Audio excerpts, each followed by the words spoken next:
L-sponsors tiegħi tal-programm Il-Verità huma Iżadora ta' Beauty ta' taslima għal ċari bi prodotti ta' Framezi, Lourdes Opticians ta' San Ġwan għan-Nuċċali, Irena Izaeva ġewwa l-Awra għad-Dwifer u Model Elegance ta' Buġibba għal-Qormi għall-Ilbisi. Nirringrazzjahom minn qalbi.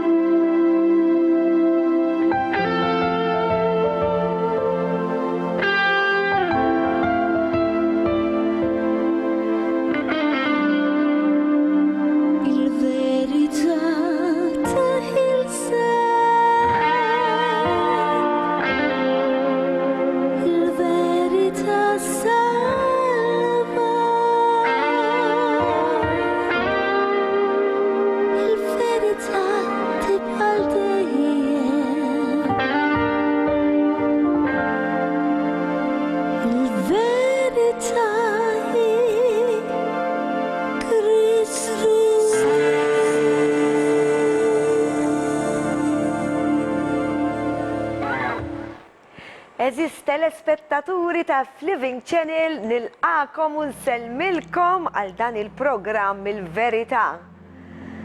Il-Verità li hija Kristu stess. Il-Verità li hija Kristu biss. Għax hu biss il-perfett. Il-bqija ħadd iktar. Kulħadd jiżbalja. U għalhekk ġie għalina fid-dinja biex jgħaddi minn dik il-passjoni. Għax aħna maħniex dejjem imorru quddiem il-missier. Bis-saħħa tiegħu imma, bis-saħħa ta' demmu. Imma kif? Irridu nemmnu. Kemm taqbel?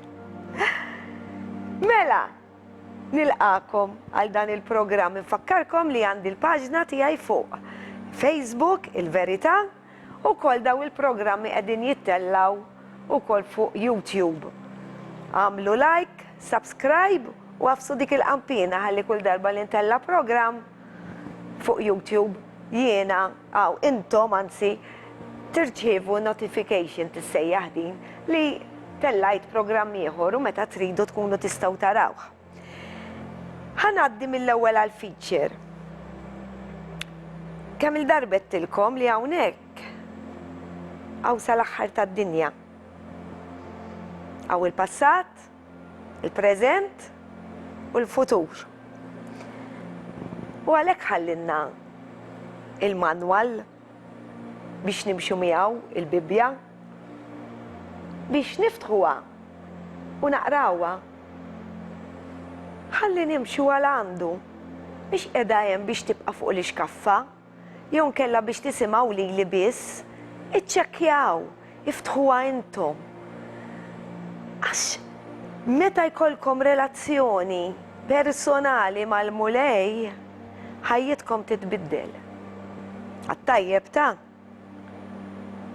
għadkom ma tafux ikonna problemi, kemm il-darbettilkom problemi, inkwiet, uġieħ, mart, imma l-affarijiet kif niffaċċjawhom meta jkollna l-Ispirtu Santu ġew fina, huwa kompletament differenti. Kompletament, aħna meta jkollkom il-Kristu fikom, l-affarijiet tarawhom mod ieħor. Barra li jiftilkom għajnejkom u tibdew taraw affarijiet li ħadd ieħor ma jarahomx. Imsiken ta' inti li qed tara dal-programm. Fejn int mal-mulej? Ja ħasra. Tħallix li di l-opportunità tinti li flek. Tħallix li kuntu lejt, illum hawn u għada ma nafux. Tgħid ħan għamelek l-ewwel, ħan iddeverti. Aħna niddevertu wkoll ta' min huwa ta' Kristu. Imma skont kif. Anka jiena jien ngħid għalija kif niftaħ għajnejja, nkun diġà qiegħda niddeverti għax arġajt qomt. Issa kif inqumu ma nqumux imma l-mulej naf li qiegħed miegħi. U dik hija ċelebrazzjoni għalija. Mela, ħankellimkom naqra dwar il-feature li preparajtilkom. Inkredibbli, il-kelma talla. Jekk tafu mill-ktib ta' Daniel, tafu li kien hemm dak is-sultan Nabucodonosor, insomma, naqra isem twil. Nabucodonosor bil-Malti. Insomma, li kellu din il-ħolma u tgħix kemm kien hemm nies li minn għalihom hu morrif imma ma setgħu jagħmlu xejn biex jispjegawlu dil-ħolma li ħolhom għajbdiet kiddu. Kienet ċara wisq daqs il-kristall fis-sens bħala viżjoni imma ma seta' jifhem xejn. Imma ara kif juża lin-nies ta' kienu semgħu b'Daniel li huwa raġel ta' Alla, fis-sens li huwa tal-mulej jemmen fih tal-Alla l-ħaj. U kien talbu biex jifissillu din il-ħolma. Imma l-erf li taħ il-mulej ma marx jitkabbar bieħta. Għax araw x'qallu. Ħajkun li semela, edha naqralkom minn Daniel kapitlu 2 minn vers 17. Ħajkun li sem tal-Alla mbierek minn dejjem għal dejjem għaliex tiegħu huwa l-erf u l-qawwa, mela diġà qiegħed juri li l-erf mhuwiex tiegħu imma ta' Alla. U jbiddel faqthom il-mi, il-jiem u l-iżmna, ineħħi slaten u jqajjem slaten, jagħti erf lill-orrif u den lil min jara fl-għaqal. U jikxef ħwejjeġ moħbija fil-qiegħ u mistura. Jaraf x'hemm fid-dlamijiet u d-dawl jammar miegħu. O Alla ta' missirijieti, jiena lilek irrot ħajr u nfaħħar għax tajt lili erf u qawwa u għarraftni li tlabna minnek għax il-ħwejjeġ tas-sultan għarraftna. Mela dan il-mulej għarfu u għallu spjegalu din il-ħolma. Issa din il-ħolma hemm qiegħda. Mela, ħanaqralkom minn vers 27. Nispera li għandkom il-Bibja u qegħdin tiċċekkjaw. Il-misteru li s-sultan irid jitkixxef la l-orrif, la l-bassara, la l-maġi u lanqas l-astroloġi m'għandhom ħila juruh lis-sultan. Iżda hemm Alla fis-sema li jikxef il-misteri u li jgħarraf lis-sultan Nabucodonosor sejjer jiġri fl-aħħar jiem. Il-ħolma tiegħek id-deritt ta' moħħok li kellek fuq friexek huma dawn. Int sultan il-ħsibijiet tiegħek fuq friexek ġewk dwar x'għandu jiġri l-qudiem. U dak li jikxef il-misteri għarfek se jiġri. U dan il-misteru kien irrivelat lili, ġifieri lil Daniel. Mhux għax jien għandi xi jerf aktar minn kulħadd ieħor, imma biex it-tifsira tiegħu tkun marfa lis-sultan u inti tara fil-ħsibijiet ta' qalbek. Issa, il-feature ħajorikom x'għandarlu dwar li l-Babilonja daqshekk. Ħadd tiġi meħuda minn Alexander the Great. Mbagħad il-Medu u l-Persja u mbagħad Ruma fil-fatt Ġesu ġie taħt ir-Rumani. Issa daw l-affarijiet huma kollox miktubin hawn. Jiena tajtkom hint biex ma nitlifx ħin, imma sa anki wasal fejn hemm fl-istess kapitlu 41 u 43 qed jitkellem fuq l-Unjoni Ewropea ta'. U l-ebda sultan ippruvaw li jagħmluha ħaġa waħda fis-sens li per każu Malta għalkemm aħna parti mill-Unjoni Ewropea, imma xorta ċerti affarijiet nagħmluhom l-liġijiet għalina l-Maltin, xorta kulħadd għandu l-liġijiet tiegħu għalkemm iridu jimxu mal-Unjoni Ewropea, xorta nistgħu waqfu ċerti affarijiet jew nġibu drittijiet. Kull pajjiż huwa differenti. Fil-fatt kien hemm isemmilek il-feature Charlemagne li kien Charles the First ta' Franza, Napoleon, Hitler, ħadd minnhom mar nexxielu jaqgħad l-Ewropa u jġiba kapitali xi ħaġa waħda. X'nista' ngħidilkom aktar? Jien Alla tiegħi li huwa tal-Bibja għalhekk nemmen fih għax dak li jgħid sar dak qed isir u sa jsir. Issa daw l-affarijiet qegħdin ukoll fl-Evanġeli, fl-Ittri ta' Pawlu, f'Revelations, f'Iżajija, kollha jaqblu sa dawn ma kienx hemm internet taw jibagħtu messaġġ u jiċċekkjaw ma' xulxin. Hemm snin imbedin bejniethom u kollha jgħidu l-istess ħaġa. Jien għalhekk nemmnu l-Alla tiegħi. Ma nemmen l-ebda bniedem, ħanaddu għall-feature. In this short video, you are about to see how an ancient Bible prophecy predicting 2,500 years of history in advance impacts you and I who are living in these end times.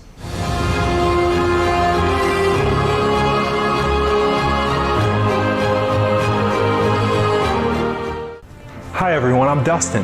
This is Hope Through Prophecy. The book of Daniel was written in the 6th century BC.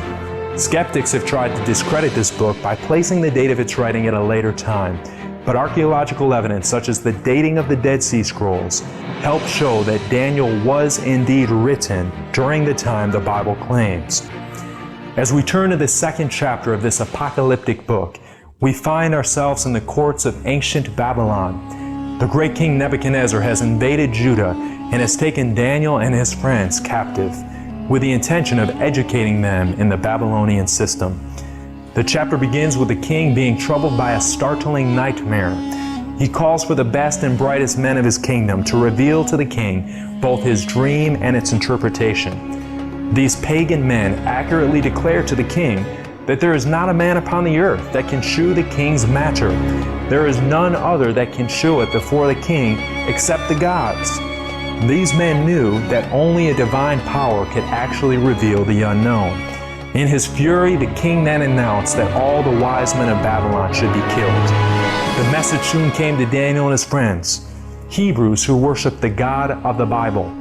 Rather than panic, Daniel calmly requested some time so that he could join his friends in prayer, seeking an understanding of the king's vision. His prayer is recorded in Daniel 2:20-23. Blessed be the name of God forever and ever, for wisdom and might are his. And he changes the times and the seasons. He removeth kings, he setteth up kings. He giveth wisdom unto the wise, and knowledge to them that know understanding. He revealeth the deep and secret things. He knoweth what is in the darkness, and the light dwelleth with him. I thank thee and praise thee, O thou God of my fathers, who hast given me wisdom and might, and hast made known unto me what we desired of thee, for thou hast now made known unto us the king's matter. God had revealed the king's dream to Daniel. Daniel is then quickly whisked into the king's presence. The king eagerly asked Daniel, "Are you able to reveal the dream to me?" Daniel responds with great wisdom. And listen to this. The secret which the king hath demanded cannot the wise men, the astrologers, the magicians, the soothsayers show unto the king. But there is a God in heaven that revealeth secrets, and maketh known to King Nebuchadnezzar what shall be in the latter days. Thy dream and the visions of thy head upon thy bed are these. Here, Daniel is giving all the credit to God. He is also showing the difference between the true God of the Bible and the other false religions which claim to know the truth. Daniel now reveals the dream. Thou, O king, sawest, and behold a great image. This great image, whose brightness was excellent, stood before thee, and the form thereof was terrible.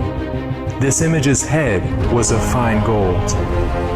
His breast and his arms of silver, his belly and his thighs of brass, his legs of iron, his feet part of iron and part of clay.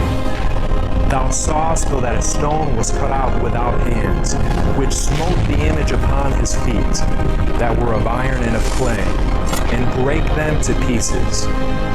Then was the iron, the clay, the brass, the silver, and the gold broken to pieces together, and the stone that smote the image became a great mountain, and filled the whole earth. At this time, the king is most certainly on the edge of his seat, hanging on Daniel's every word. Daniel then confidently proceeds to reveal the meaning of the dream to the king. Thou, O king, art a king of kings, for the God of heaven hath given thee a kingdom, power and strength and glory. Thou art this head of gold. Here Daniel clearly identifies King Nebuchadnezzar and his mighty kingdom of Babylon as the head of gold represented in this dream. Gold was a fitting symbol for Babylon, as its wealth and greatness were unrivaled in the ancient world. The Greek historian Herodotus notes that Babylon surpasses in splendor any city in the known world. He goes on to describe the outer walls of Babylon to be 320 feet high, 56 miles long, and 80 feet thick, wide enough to race multiple chariots side by side on top of them. Babylon could also boast of the Hanging Gardens, one of the 7 wonders of the ancient world. However, much to the king's dismay, his kingdom would not last forever. Daniel 2:39 reads, "And after thee shall arise another kingdom inferior to thee." The history books are clear that sure enough, Babylon would be overtaken. The Medo-Persian Empire would become the next great world power. Before Medo-Persia would come to power, the Bible identifies this kingdom by name.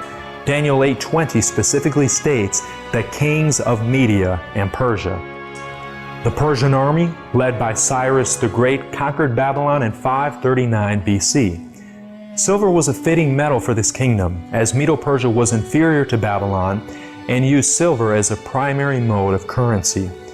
Daniel continues to boldly reveal the king's dream by describing the third metal, and another third kingdom of brass, which shall bear rule over all the earth. Historians agree that this next kingdom, led by Alexander the Great, is none other than the kingdom of Greece. The Bible once again accurately predicted this kingdom by name centuries before it rose to power. Daniel 8:21 mentions the king of Grecia as being the king who would conquer Medo-Persia. Daniel next addresses the legs of iron. And the fourth kingdom should be strong as iron. For as much as iron breaketh in pieces and subdueth all things, and as iron that breaketh all these shall it break in pieces and bruise. A more fitting description cannot be given for the next kingdom, the powerful empire of Rome. Known for their dominant army and brutal power, Rome has been given the fitting nickname the Iron Monarchy. This empire, described in the New Testament of the Bible, ruled during the time of Christ. Roman soldiers whipped Jesus with an iron cat of 9 tails, drove iron nails into his innocent hands, and pierced his side with an iron spear. So far, God has revealed the rise and fall of 4 powerful world empires. The history books confirm the accuracy of this amazing prophecy. But Daniel is not finished. He goes on to describe the feet of this great image, and with incredible detail reveals their historical significance. And whereas thou sawest the feet and toes, part of potter's clay and part of iron, the kingdom shall be divided. And as the toes of the feet were part of iron and part of clay, so the kingdom shall be partly strong and partly broken. And whereas thou sawest iron mixed with miry clay, they shall mingle themselves with the seed of men, but they shall not cleave one to another, even as iron is not mixed with clay. History affirms the Bible account that Rome was not overtaken by a single dominant empire, but was divided into sections. These sections are what we know today as modern Europe. Amazingly, Daniel reveals that these nations would not cleave one to another. That is, they would never unite into one dominant kingdom. Incredibly, history reveals that even this very detailed part of the prophecy is accurate. The Bible mentioned that they would mingle themselves with the seed of men. This intermarriage of royalty was widespread. But, as the Bible predicted, these nations would not cleave. Charlemagne tried to unite Europe and failed. Napoleon tried to unite Europe and failed. Hitler, despite controlling the majority of the continent at one point and being poised to take control, failed to unite Europe. Europe has never and will never be united into one empire. The Bible's predictions have always come to pass and will never fail. This prophecy of Daniel has revealed 2,500 years of Earth's history with striking, pinpoint accuracy. But friends, there is still one part of the prophecy that is yet to be fulfilled. But we can be certain, we can have no doubts, that it will come to pass just as surely as the rest of this prophecy.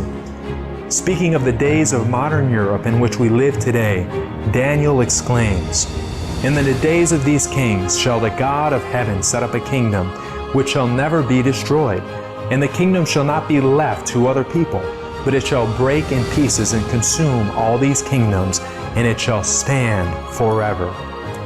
Daniel clearly states the final event of this groundbreaking prophecy. The God of heaven will set up a kingdom that will never be destroyed. Friends, you can be part of this. U dan il-kingdom san kunu parti minnu jekk dejjem aħna nemnu fil-mulej. Għandi l-mistiedem miegħi, issa nintroduċihulkom wara reklami. Reklami, Il-verità tibqa' dejjem. Il-verità hi Kristus.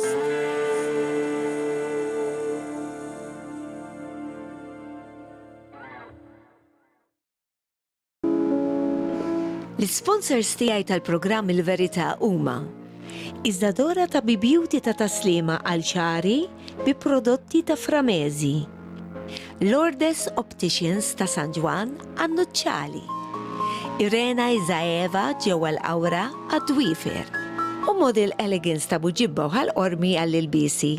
Nirringrazzjahom minn qalbi.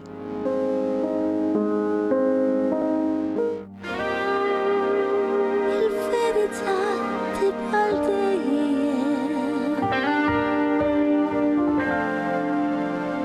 Il-verità hi Kristus.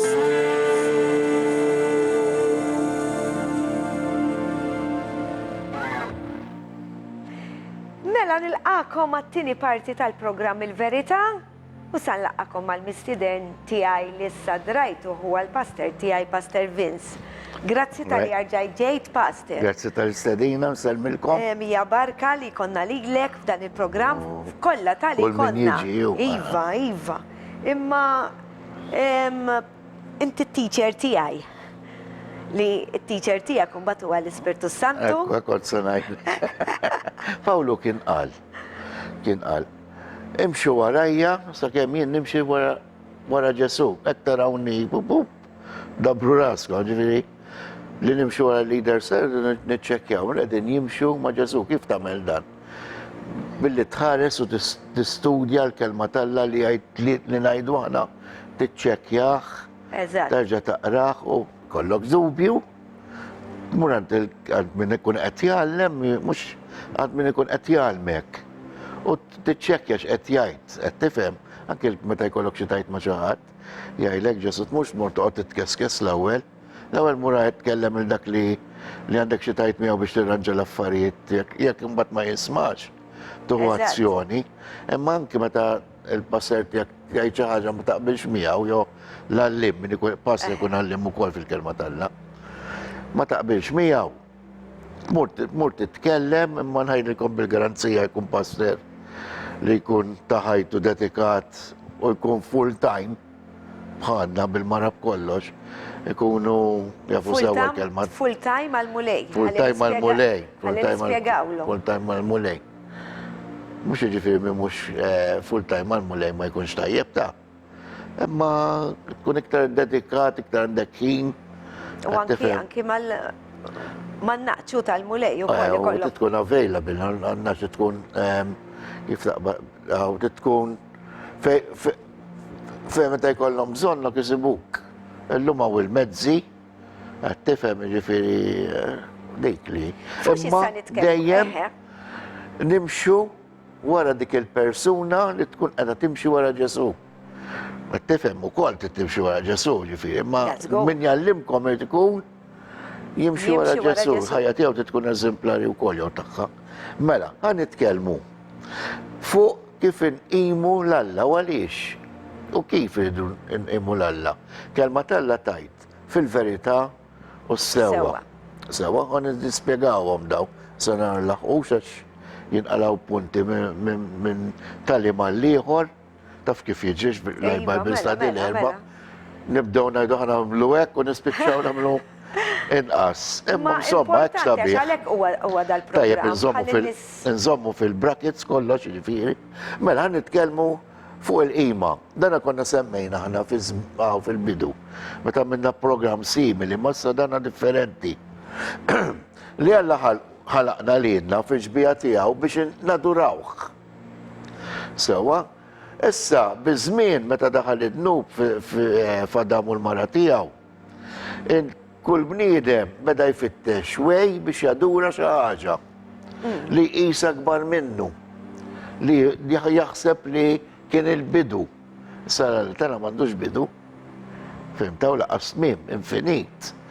U imma ħalaqna lilna biex dik in-natura. Ma fimtikx, pastor, min m'għandux, għax ma smajtikx, ma biex tkun ċara, min m'għandux bidu kif ta' din? Alla infinit. Eżatt. Mhux maħluq. Hekk.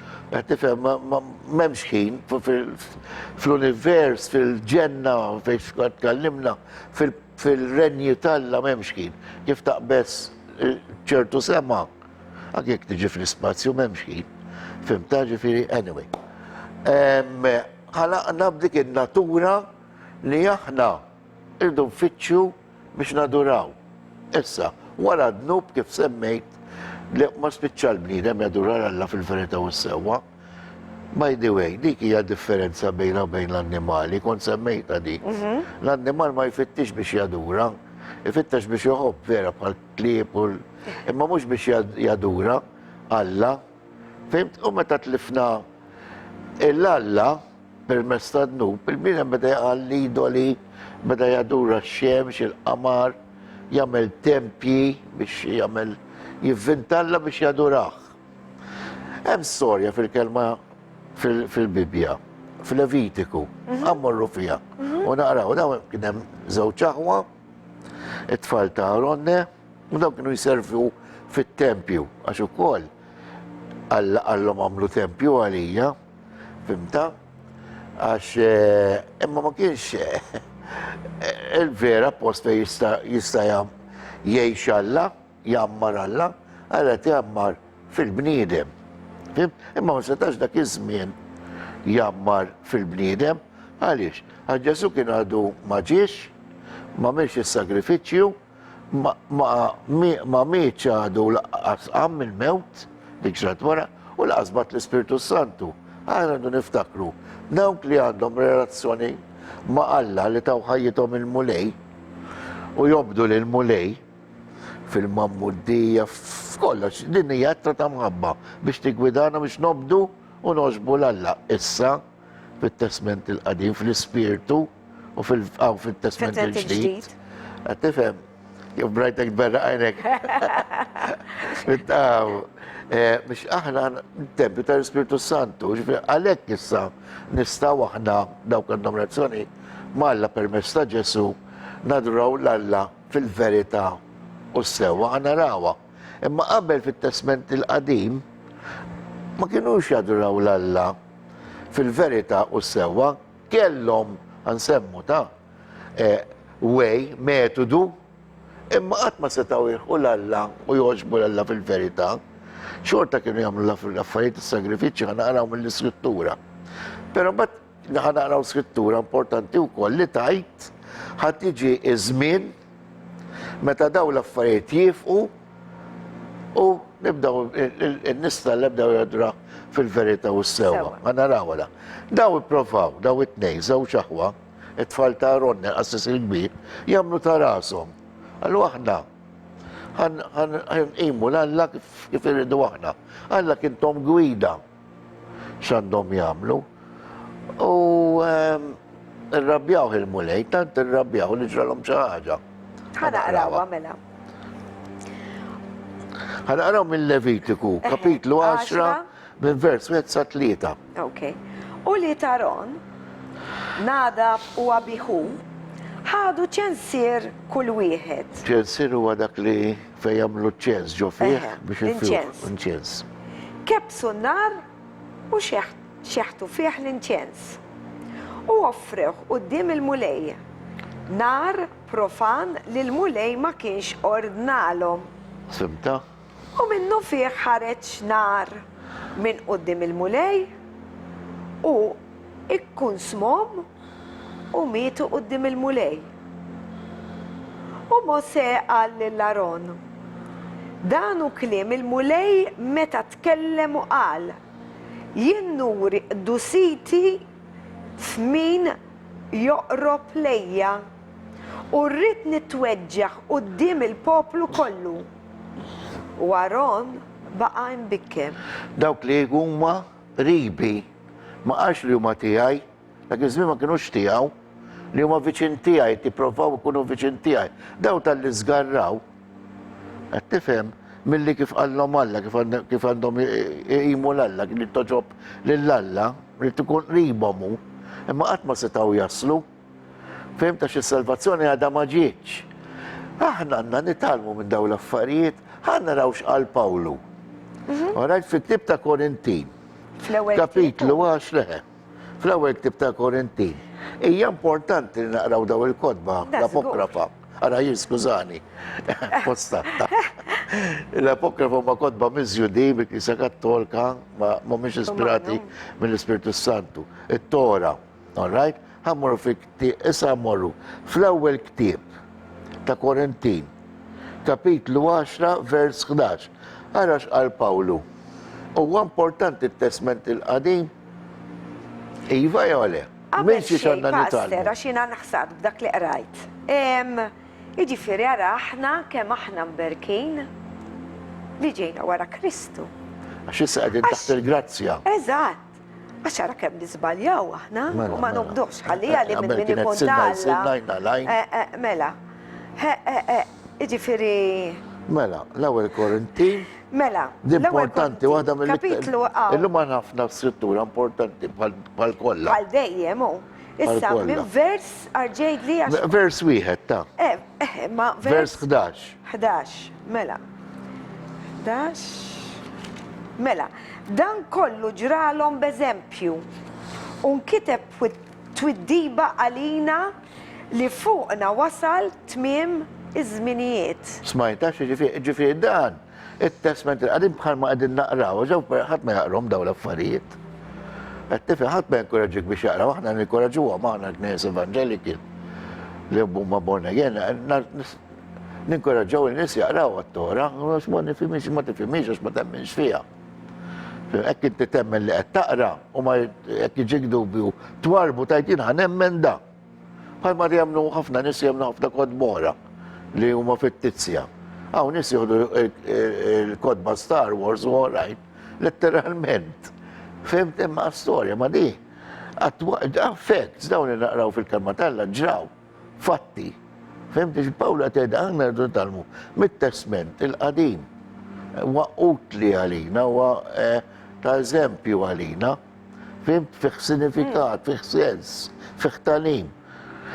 Hu paċenza, erġa' raħkilhom di fil-isem. Mela, l-ewwel Korintin, kapitlu 10 sa. Kapitlu 10, vers 11. Isma' sewwa. Dan kollu ġralhom b'eżempju.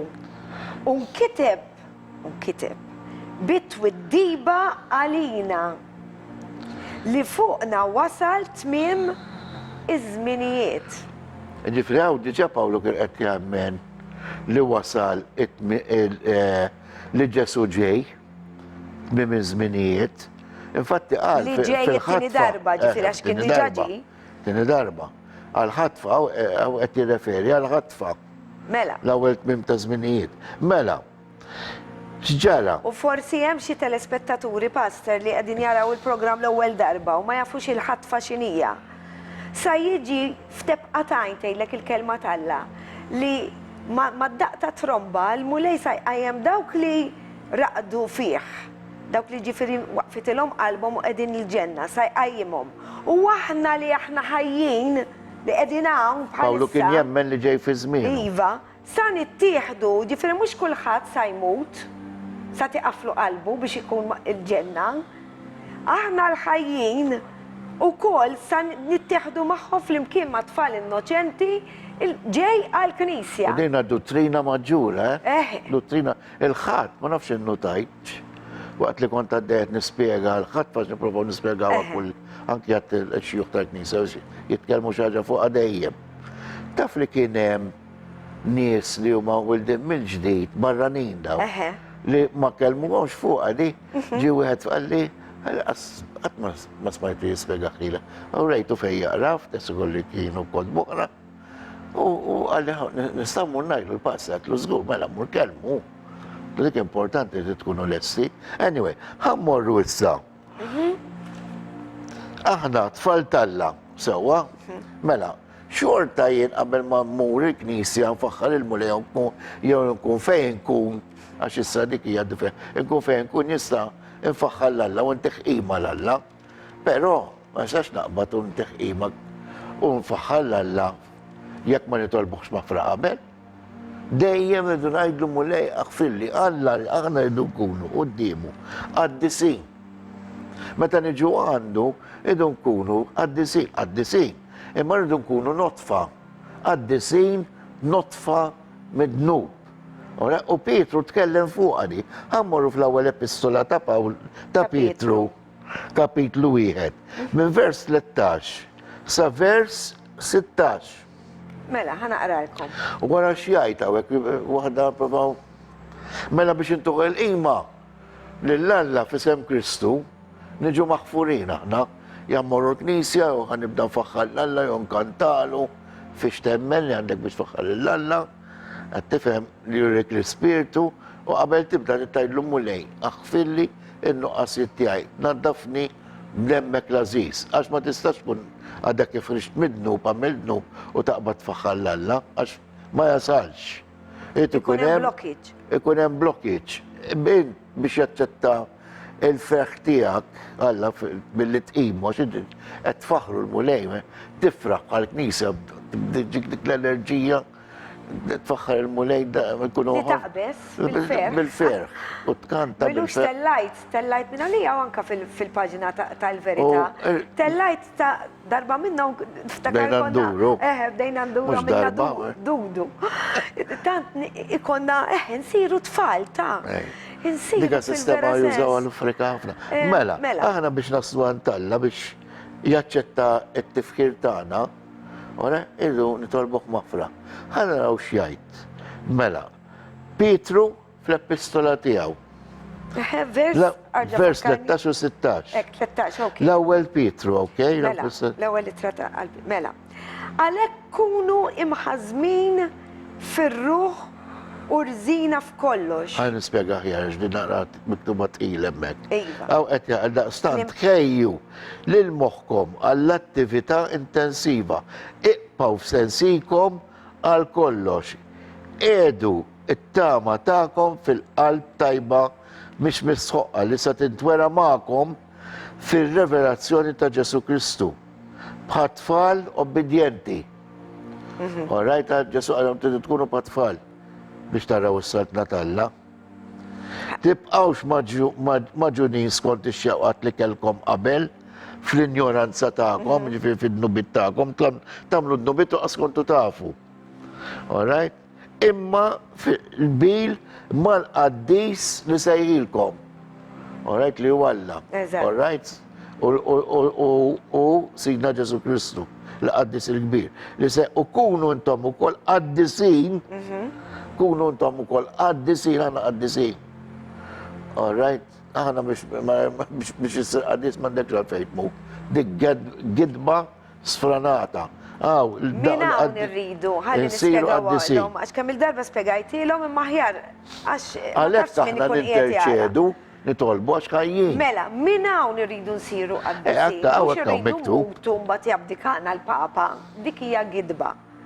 Mela min hawn u fil-fatt tekkaw Ismaħ, ħallu liet ubidjenti tgħixu skont il-ġibdiet ta' qabel, meta kontu għadkom tgħixu fl-injoranza tagħkom, iżda bħalma qaddisu dak li sejħilkom ġifieri Ġesu, kunu intom ukoll qaddisin fl-inġiba tagħkom kollha.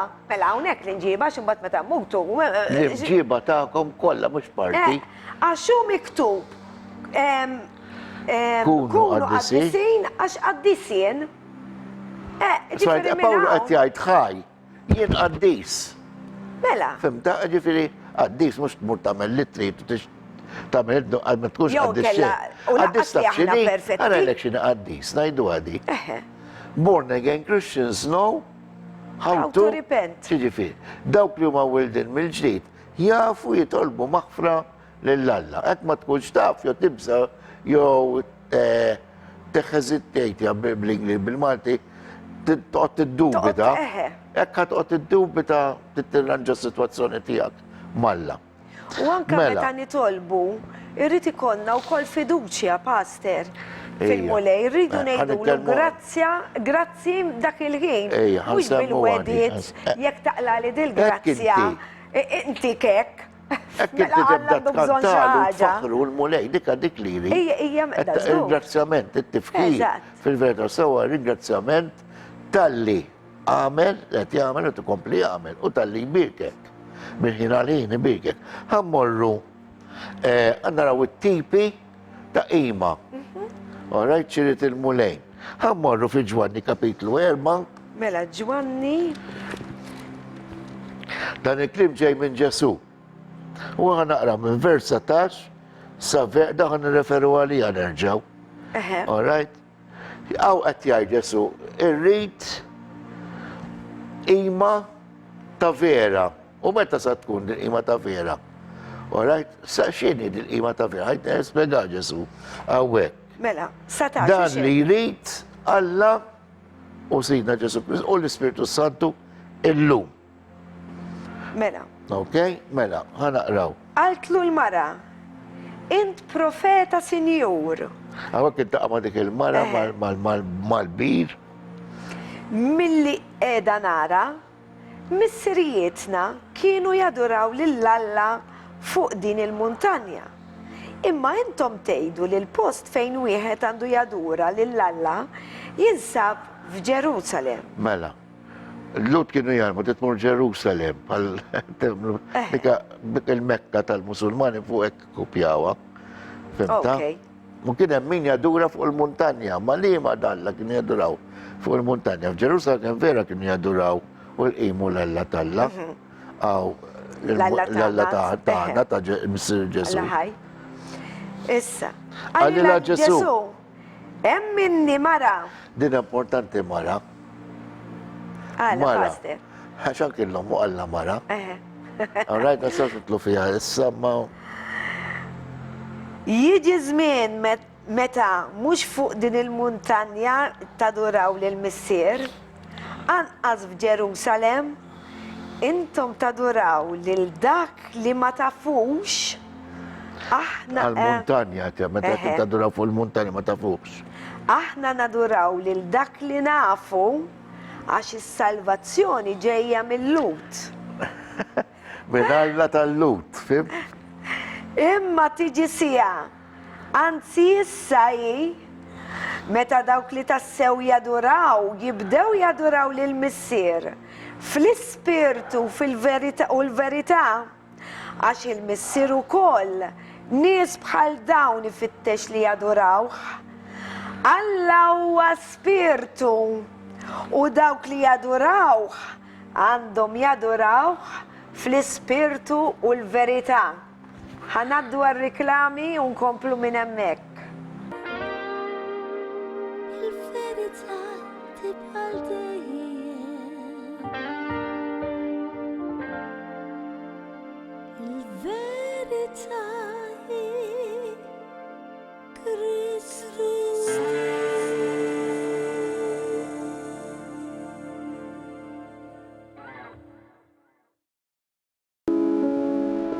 L-sponsors tiegħi tal-programm Il-Verità huma Iżdadora ta' Beauty ta' taslima għal ċari bi prodotti ta' Framezi, Lourdes Opticians ta' San Juan għan-Nuċċali, Irena Izaeva ġewwa l-Awra għad-Dwifer u Model Elegance ta' Buġibba u ħal-Qormi għall-Ilbisi. Nirringrazzjahom minn qalbi.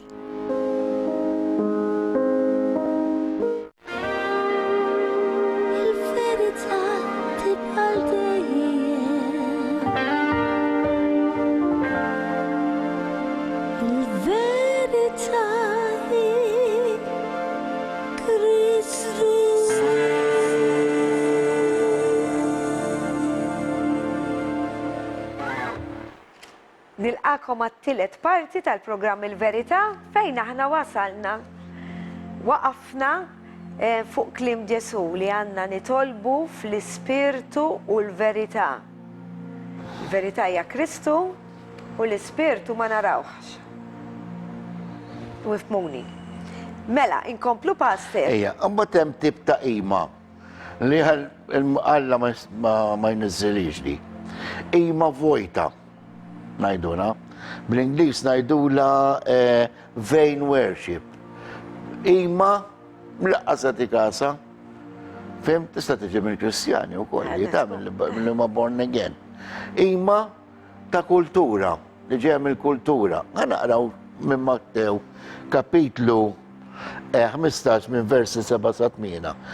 Minn vers 7 sa 9. Mela, minn vers. Għara xajdilom għaw. U ċuħ boħra. Għawek fil-orġanġa, japokriti. Dat jgħajt il-lew tal apokrita u tkun uġbiħor. Sewa ħabbar Iżajja fuqkom meta qal. Profetizza ġifiri dwaru. Dan il-poplu biex xuftejn biss jatini ġieħ, imma qalbhom hija il-bot minni. Firħa hija l-qima li jatuni. Jalmu dottrina li miex għajr praċetti tal-bniedem. Smajta, san saqsijin. X'dottrina għed titgħallem minn? Mill-kelma li jattalla? Kolla mid-dottrina ħallawna l-apostli? Dottrina mħalta? Bil-praċetti tal-bniedem? Dottrina tal-bniedem? Jo, dottrina li ġeja minn Allaw minn Sina Ġesu Kristu u miktuba bl-erf tal-Ispirtu Santu li jekk kelma tiegħu. Jekk qed tħallat din id-dottrina, ġifieri, quddiem Alla inta apokritu għal xejn ħadd tmur anke tqim skont il-kultura li ġerament tiddirġik biex tqim Alla pagan, tmil quddiem l-istatwi. Fimt tihom qima. Riprezentaw tamlom xaħti li għamiltom stess. Dik hija qima vojta, bla sens, vakum, għal-Alla, miexej. U batem qim moħra. Din hemm storja ħelwa ta' Pawlu. Iftakara pastor, kemm ngħidilhom ħaġa, għax hawn min ukoll għax jgħidlek jiena dak li nitgħallem, dak li qed jgħallem. All right. ċekjaw. Ġena li jassa, Pawlu, da kellu storja Pawlu. Għammurru fi ktib tal-Atti kapitlu 17, vers 22 u sa vers 23. Kemm inħobba di jispjega kollox kemm insemmija di. Taf li ktib tal-Atti għadu mux malu, int? Il-ktib tal-Atti? Il-ktib tal-Atti għadu mux malu. Mux san zidu miegħu. Għax għadna għedin nejxu. Il-ktib tal-Atti huwa ktib tal-Ispirtu Santu. Sa' kemm idumaw l-Ispirtu Santu għadha tinkiteb l-istorja. U Kristu qal ħatkunu iktar tagħmlu affarijiet milli għamilt affarijiet li joġbu l-Alla milli għamilt jien. Mirakli, mhux aħna nagħmlu l-mirakli ta' jagħmilhom Alla mill-Knisja tiegħu. Mela, Atti 17 minn liema. Vers 22 sa 23. Imbagħad Pawlu, isimgħuha ta' għax di spjegazzjoni vera tajba. F'kollha ta' ġifieri, wieqaf nofs Areopagu, qabad jitkellem. Ġo Ateni ta' Irġiel ta' Ateni, ma din hija irġiel u nisa għalina wkoll. Ħajspjega lilna u lilkom. Qiegħed nara li intom f'kollox nies mill-aktar reliġjużi. Jien huwa għaddej u nħares lejn iġbijat qaddisa tal-qima tagħkom. Sibtu koll artal din il-kidba fuqu li l-Alla mhux magħruf. Għalhekk, dak li intom tqimuh bla ma tarfuh, inħabbarulkom jien. Ġara, ħan nispjegaħulkom aħjar. Dana kien għaddej Pawlura dawn il-Griegi, devoti, rridu l-min xaħat jadura. Għalhekk il-natura tagħna hija kif jibnidem tifel jew tifla tarbija, anki fil-conception, għatibda biex toħroġ biex tadura l-Alla, għattifem, daw ma kienu jafu li ma bdu jaduraw, u kull min jisimaw, jamlu xaħġa u xaduraw, u jtuħa jisem. U ra tip ta' isu artalek, jamlu isu ġebel, u bdew ifaħruħ emmek u imuħ dal-artal, u kien jiprezenta l-Alla li ma jafux. U Pawlu ħal okkazjoni, bħal ma namlu għana. Naraw xaħat jitlob ma jafsaqbat jajt, u noħdu l-okkazjoni nxandrulu minnu s-Salvatur, l-Alla, Kristu. Nattifem li l-Missir li ġi biex jipprezenta l-Missir u x'għamel. U bat l-Ispiritu Santu, mux tlet Alla tfalla wieħed, tlet persuni falla wieħed. X'għamel Pietru? Aw Pawlu. Qabat u xandrilhom il-verità. U għawni ġeja, nejdilom. Ejja, mela. Alla li jagħmel id-dinja u kull ma fiha, mela mhux bl-evolution u bil-Big Bang. Waħda. Li usit is-sema u l-art ma joqgħodx f'tempji maħduma bl-idejn. Ifhmuha din ta'? Anqas ma jqimuh b'offerti minn idejn il-bniedem bħalli kieku kienet tonqsu xi ħaġa. U li jagħti lil kulħadd il-ħajja u nnifsu kollox. Min bniedem wieħed għamel il-ġens kollu tal-bnedmin biex jagħmlu fuq wiċċ l-art kollha. Alla damet jgħid. Da żgur. Xi sa jitkellem fuq tini. U qasmilhom bil-qies id-żminijiet u truf tal-art fejn għandhom jagħmru. U dan għamlu biex huma jfittxu lill-Alla u forsi jħossuh bidejhom u jsibuh. U tassew, u mhuwiex il-bot minn kull wieħed minna.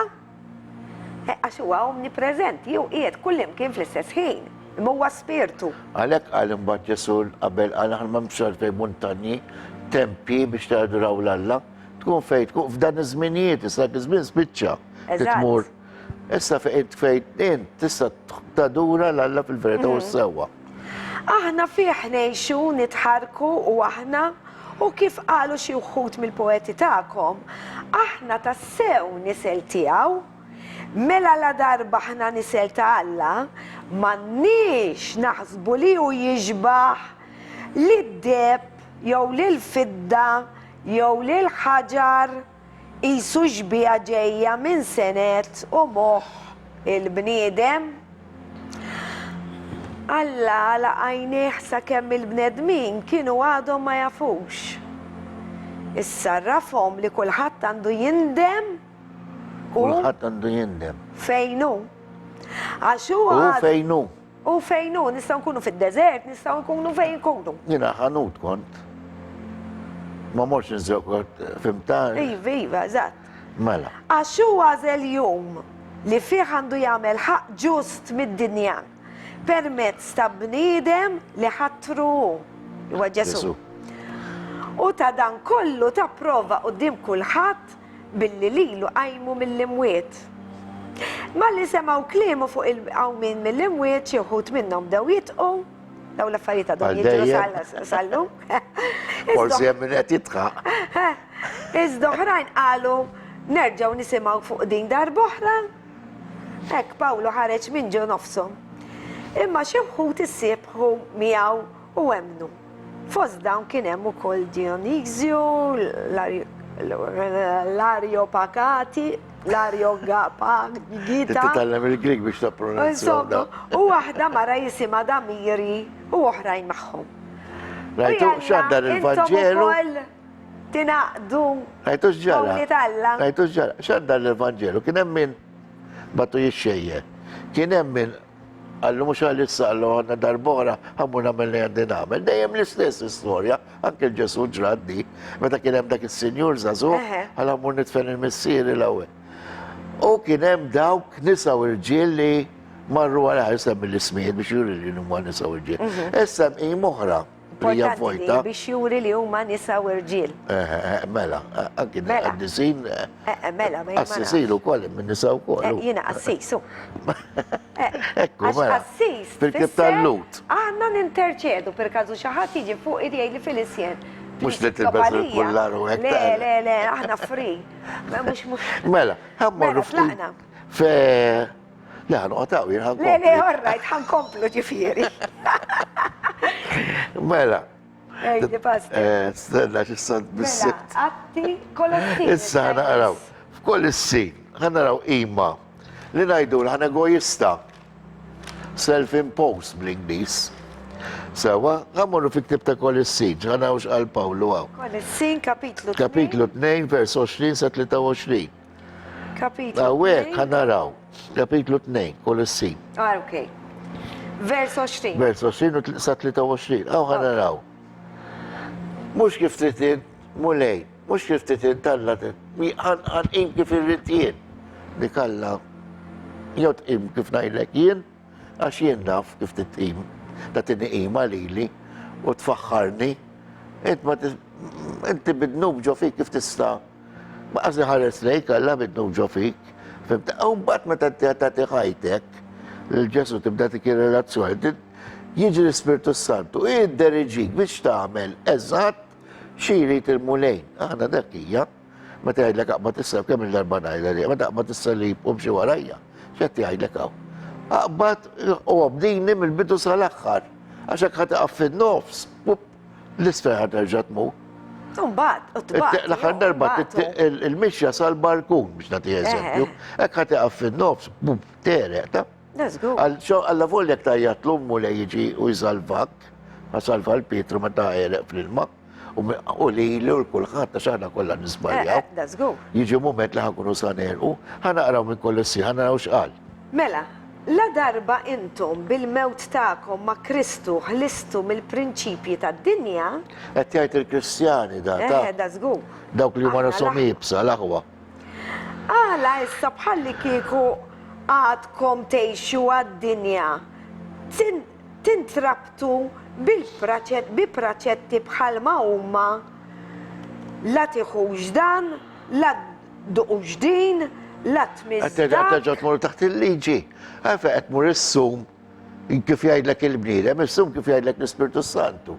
Mela jgħidlek il-bniedem, biex tikollek murtu. Inti trid tamel l-agenda kif tħassum u meta, intik eżempju jien. Mux dejjem għassum. Mux dejjem għassum. U mandek bżon, bżon li s-sumu. Le, da zgur, ma mux għati. Mux il-biljandi dizzaq ma nsum, xtajn nsum. La tmizda, la tamil xek. Mux għat jgħid, ma għat għat terġaw tmorru l-ura d-digri, għat terġaw tmorru taħt il-liġi. Taħt il-testament qadim, mux għaspicċa, il-testament qadim jgħatem biex nitalmu minna, rajniħ.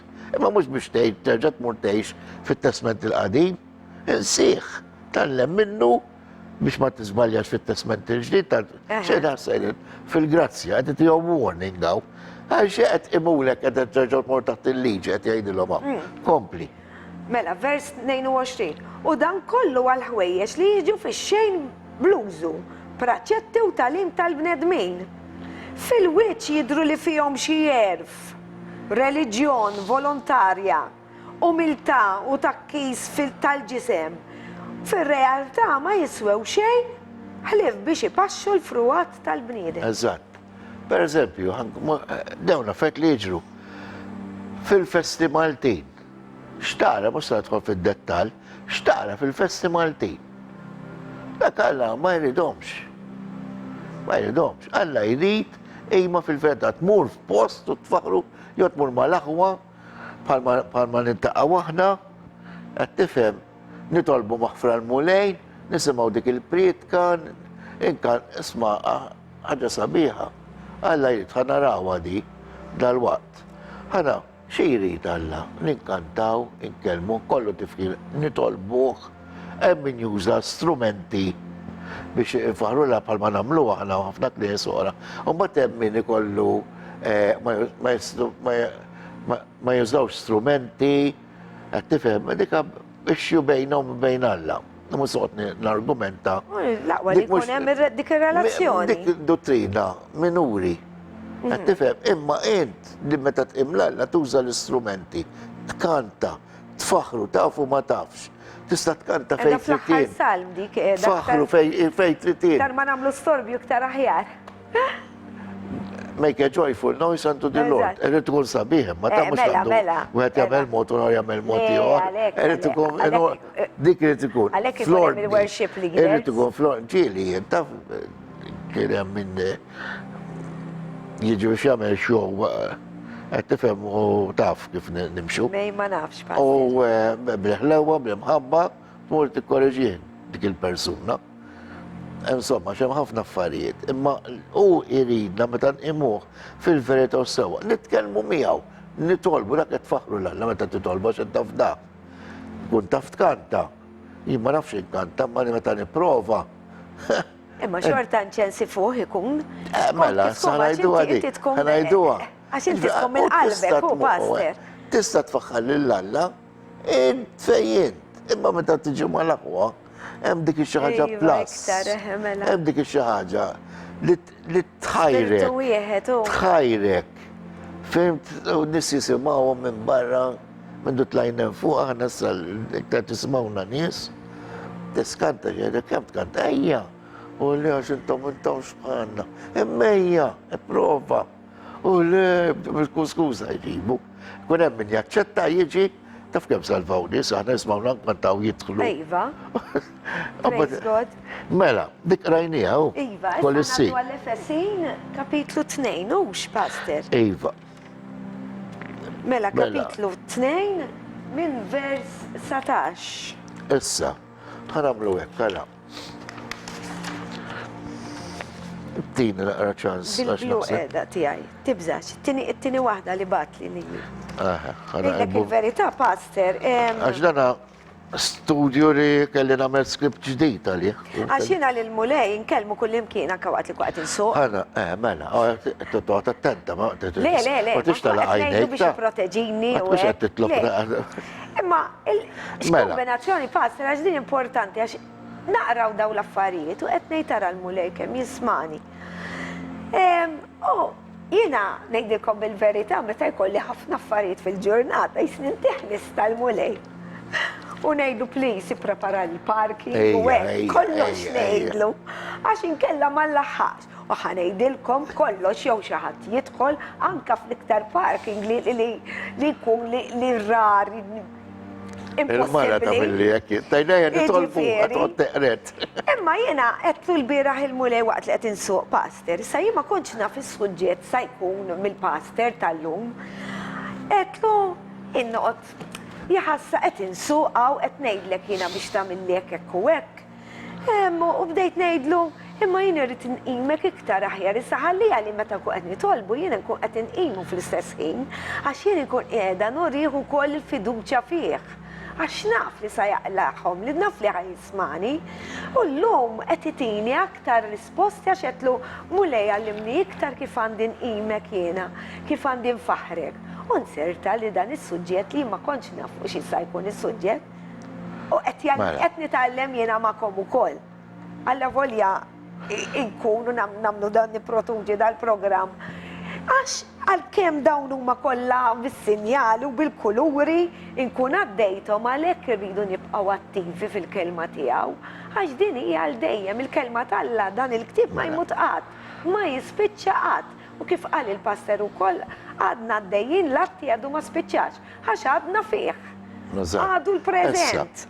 Tlaqna. Issa, rajna definition. Il-definizjoni ta' Ġesu, mur f'Efesina xana ċaġa għabel. Efesin, Issa, Alla, Kristu qal li aħna rridu naduraw l-Alla fil-verità u fl-Ispirtu. Fl-Ispirtu u l-verità. Issa, xini nqimu l-Alla fl-Ispirtu? Qabel kienu jagħmlu t-tempji, per eżempju ktib noti għaw jinta malaj. Kienu jagħmlu t-tabernaklu, kienu l-assisin jibsu għaw ħwejjeġ speċjali, semmejtuhom Iva. dan intom diġà. Iva. U kien hemm il-manoraħ, kienu jaħarqu l-inċens, istrumenti tal-mużika, għalhekk għandna Iva. żgħawa naqblu, ma temm min ma jaqbilx imma Dal-programm li L-annimal qed isemmi sagri- wkoll qiegħed fuq YouTube. Annimal, joffru l-annimali, sagrifiċċju, imma dan, għal ma kienx wassal għalla kienu għobbom xorta. Imma ma kienux jituħu dak il-soddisfazzjon, għax ma kienux. Ġesu kien fl-ispirtu. del f'dak Del, eżatti, kont sanajda ħattilli minħalli. Ġesu kien del, allura ma kienux jaslu, kien jikaverjom. Jaċċettom għax il-nistijaw, imma ma kienx qed jiġi. Anka dnub ma kienx jinħafer. Konsmat kien bil-nu minalla. jitatta. Ġara, ma kienux qed jaduraw fl-ispirtu. L-ispirtu ma kienx spirtu tal-Alla, tal-Spirtu Santu. Ma kienux qed jaduraw l-Alla fl-ispirtu. Imma Ġesu għal xi ħaġa interessanti. Qal, jiġi żminijiet, meta dawk jifqu anzi minn issa għallhom, rajnija fi Ġwanni, qed titkellem. Issa, aħna sirna it-tempju tal-Ispirtu Santu. Amen. Wara l-mewt għajmin ta' Sidna Ġesu Kristu bat l-Ispirtu Santu. Mimlijin l-Ispirtu Santu ijat maħna u ijat fuqna. Three relationships, konna għadna xaġa fuqom da' u Iva. koll. Mela, ħanaqraw. Mela, Naqraw għaw Korinti. naddu għal-reklami, pastor. Ma ħana diġà jdi ma titilna qabel. din. Fl-ewwel Korinti kapitlu 3 vers 16 naqraw li aħna t-tempji tal-Ispirtu Santu. Iva. Pietru qal li aħna ġebel ma' xulxin niġu t-tempju tal-la, ok? Għala fl-ewwel Ma' ġebel ħaj. L-ġebel ħaj. U naraw f'Rumani u koll. Pero ħanaqraw f'Efesin kapitlu 2 minn vers 17 sa vers 22. Mela ħanaqraw, malaj. Għalek mandkomx aktar barranin u frustieri, imma intom ċittadini fl-imkien mal-qaddisin u nies tad-dar ta' Alla, mibnija l-koll fuq is-sisin. Stena nerġaw morru għalija mal-ajdi. Erġa' ra. Għax sarinna l-ħin, pastor, issa nispiegawa naqra Ok, wara, Kem ok. naqra biss. All right. U nispiegawa. Mibnija l-koll fuq is-sisin tal-apostli u tal-profeti, fejn Kristu l-ġebla tax-xewka. Fih il-bini kollu jintrabat sewa, jitla f'tempju qaddis fil-mulej, fih intom ukoll fl-ispirtu timbnew fl-imkien f'dar fejn jammar Alla. Naddu għal-riklami u naddu għall-aħħar parti tal-programm.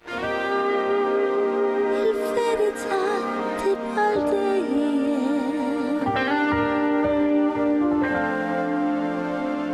Il-verità hi Kristu.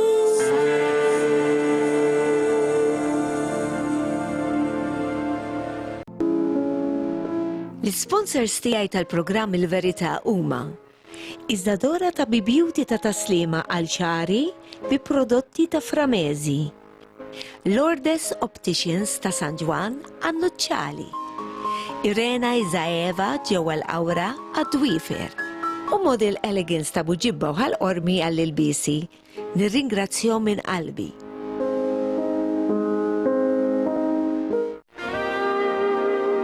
Il-verità tibqal dejjem. Il-verità hi Kristu.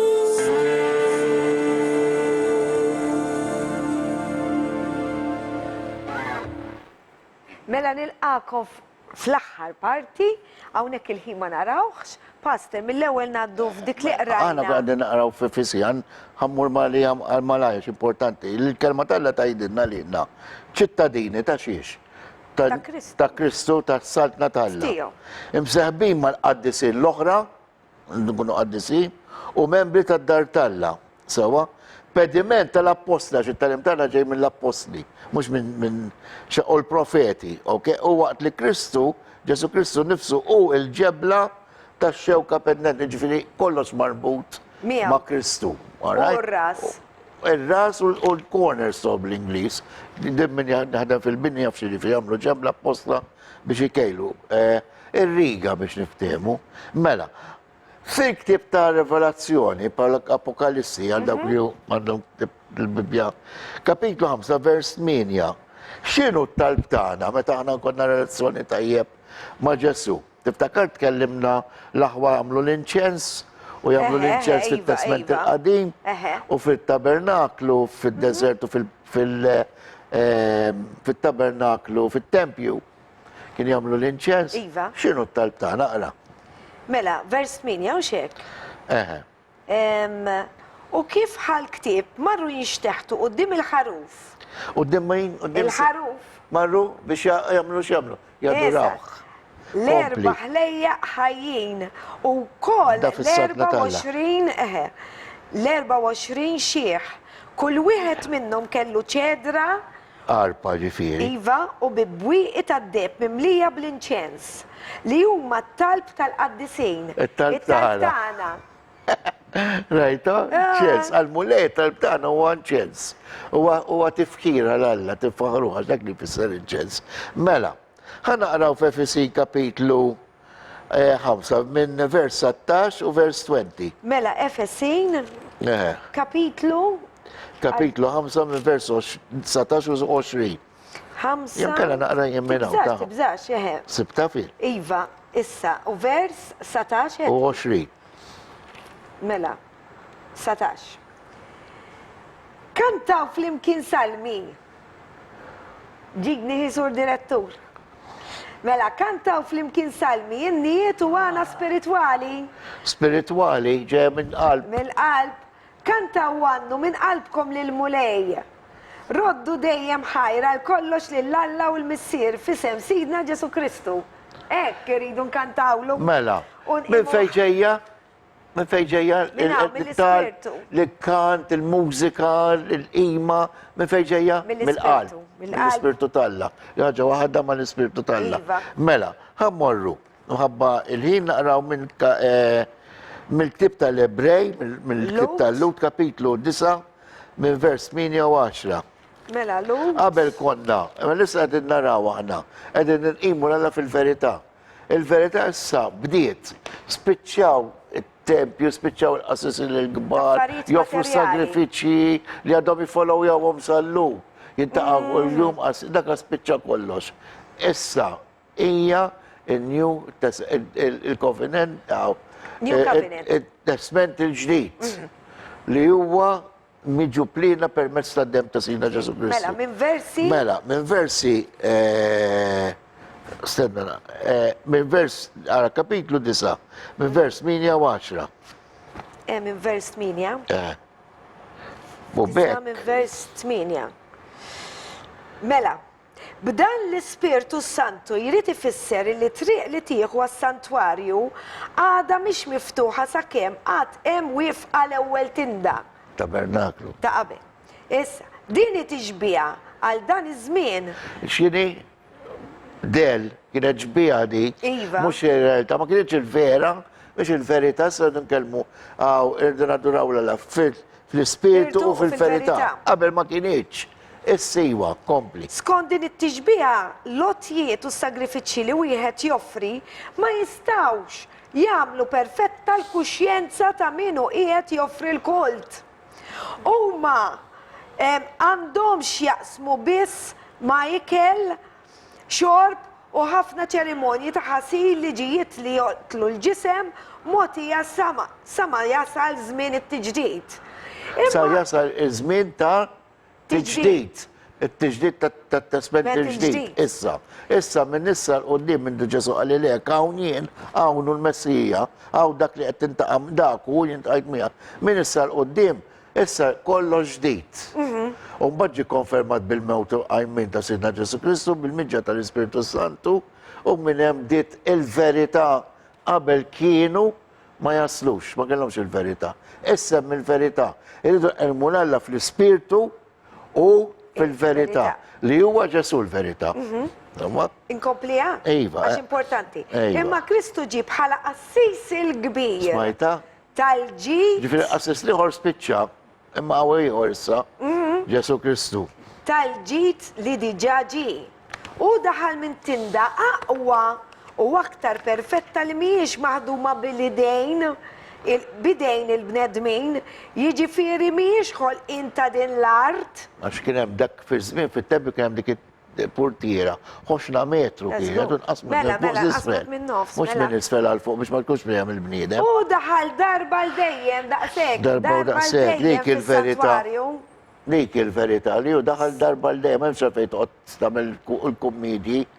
Mux bis-saħħa tad-dem tal-mos u tal-oġġiela, imma bis-saħħa tad-demmu stess. Amen. U hekk kiseb fidwa għal dejjem. Jekk id-dem tal-mos u l-gniedes u l-irmiet tal-oġla mraxxax fuq dawk li huma mnisċa jista' jqaddishom billi jagħtihom l-intafa tal-ġisem, kemm aktar id-dem ta' Kristu li bl-ispirtu ta' dejjem offra lilu nnifsu vittma safja lill-Alla jista' jnadda fil-kuxjenza tagħkom mill-emejjel mejjed biex taqdu lill-Alla ħaj. Ej, l-Alla ħaj, mhux mejjed, kemm sabiħuni. Ċiġmi. Ġesu għadu ħaj. Mor fitxu ġol qabal il-ġesu, provaw ta' jfitxu, ma mażabu. Mela ħana għaraw l-axar għaw scrittura fit-tib tal-Ebrej, fit-tib tal-Lut, kapitlu 10 minn vers 1 sa 2. Għaw ħana raw kollox imbidel issa. Dak il-xedow ma sar baqa xedow sar realtà, għax għadda ġesu minna, Alright, daħal mit-tiqa, għaw daħal mit-tinda tal-verita, fil-Holies of Holies bring this.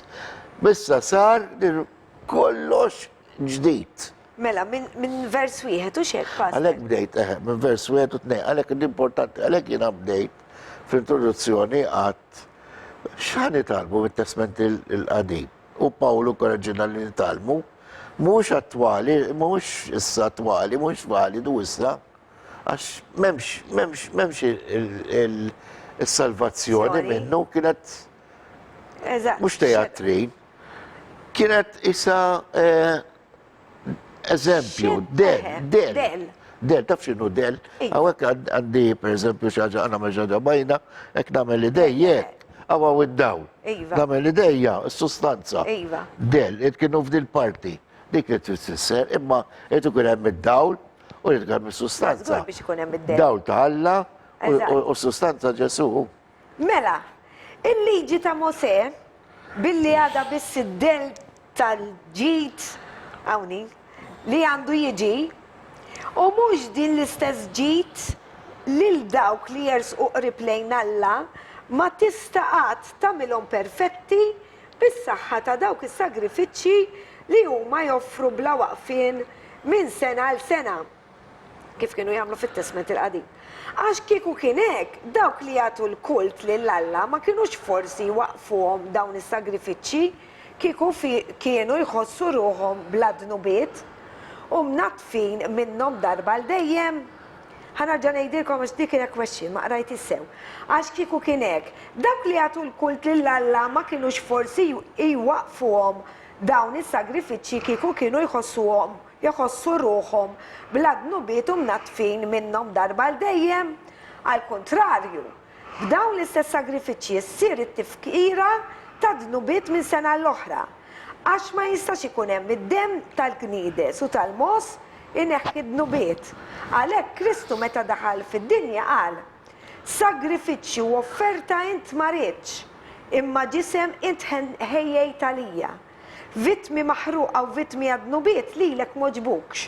Jien imbatet hawn jien ġejt biex nagħmel ir-rida tiegħek u Alla kif fil-ktieb hemm miktub fuqi.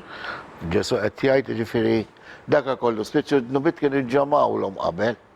Dejjem jinġama qatt ma kienu meħfurin. Komplu waqrawhom dawn għax. Issa għandna l-opportunità li d-dnub tagħna jiġi maħfur. Issa aħna privileġġjati ġejna fit-testament il-ġdid, xorta ma kienx imorru l-infern fejn kien mar il-Sinjur, kienu jmorru fin-naf ta' Abram, il-Sinjur ma tajba. Fiħdan Abram. Fiħdan Abram, imma mmorru fiħdan Ġesu. Ġifieri aħna meta naduraw il-verità u s-sewwa ngħidu l-verità huwa Kristu.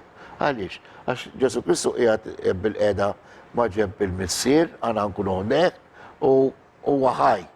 Ħanitlob talba. Iva. U missier ningrazzjak tal-lum li tallimna u tajdinna li tridna inqimuk fil-verità u s-sewwa l-verità li ħelsitna mulejn U s-sewa huwa li Ġesu li aħna llum nistgħu naduraw lilek Missier, lilek mulej Ġesu u lilek Spiritu Qaddis. Inkunu fejn nkunu.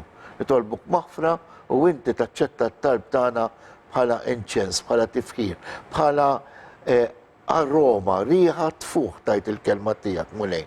It-talb tagħna u l-qima tagħna lejk timla t-tempju tiegħek fl-hemm mulej. Timla s-sema fejn, timla t-tron tiegħek mulej. Grazzi tal-li tħobna daqshekk. Grazzi li ħlaqtna biex naduraw Missier fil-verità u s-sewwa. Grazzi li salvajtna. Fis-sem il-mulej Ġesu tlob dan. Amen.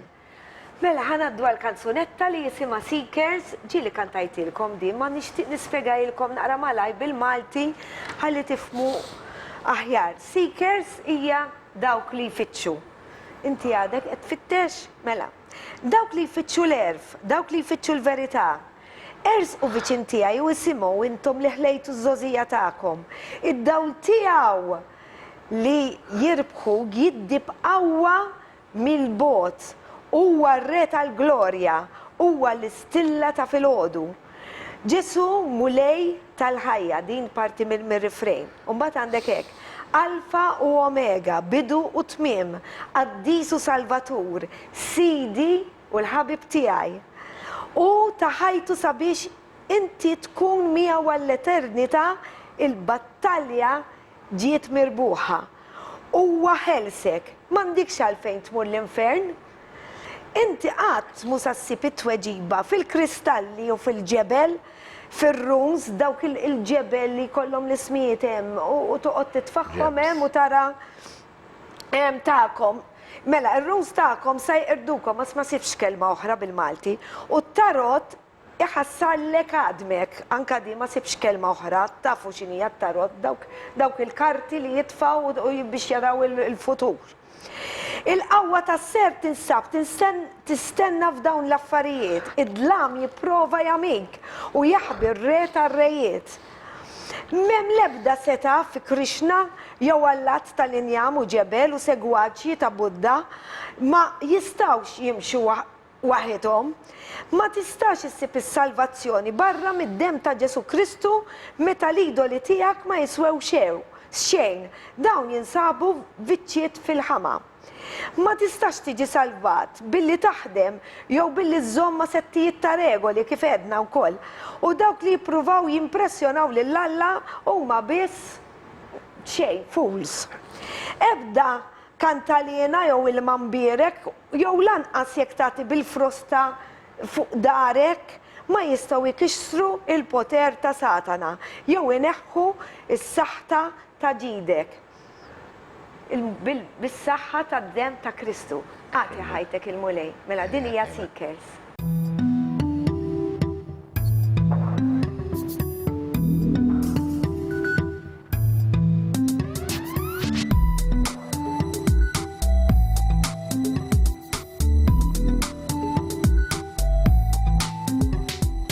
Seekers after wisdom, seekers after truth.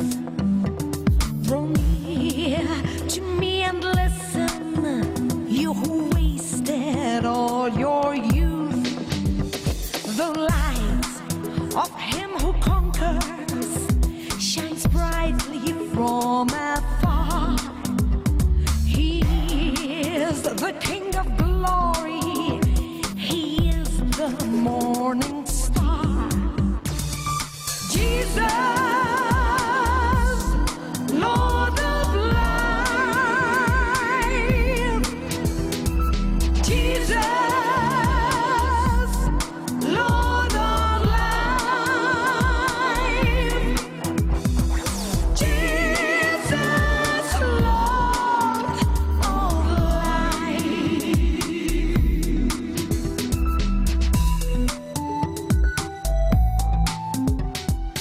Alpha and Omega, beginning and the end.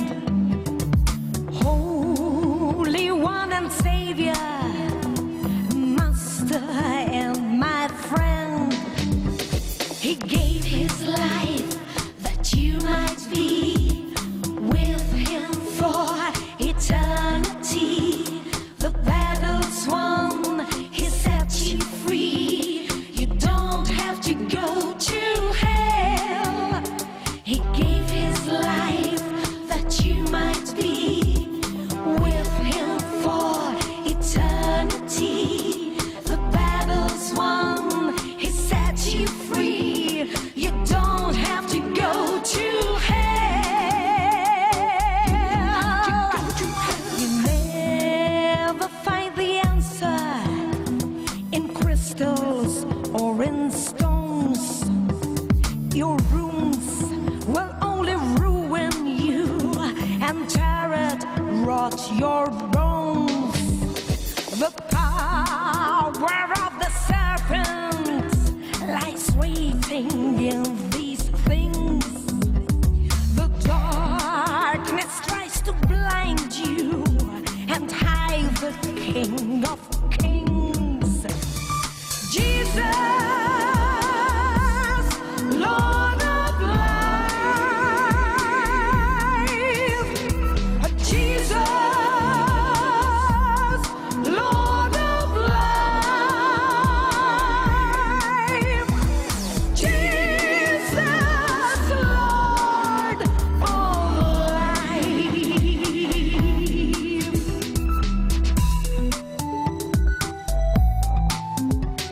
There is no power in Krishna or gods of wood and stone, and followers of Buddha can't make it on their own. You cannot find salvation outside of Jesus' blood. When all your worthless idols lie trampled in the mud. Jesus, Lord of life. Jesus, Lord of life. Jesus, Lord of life.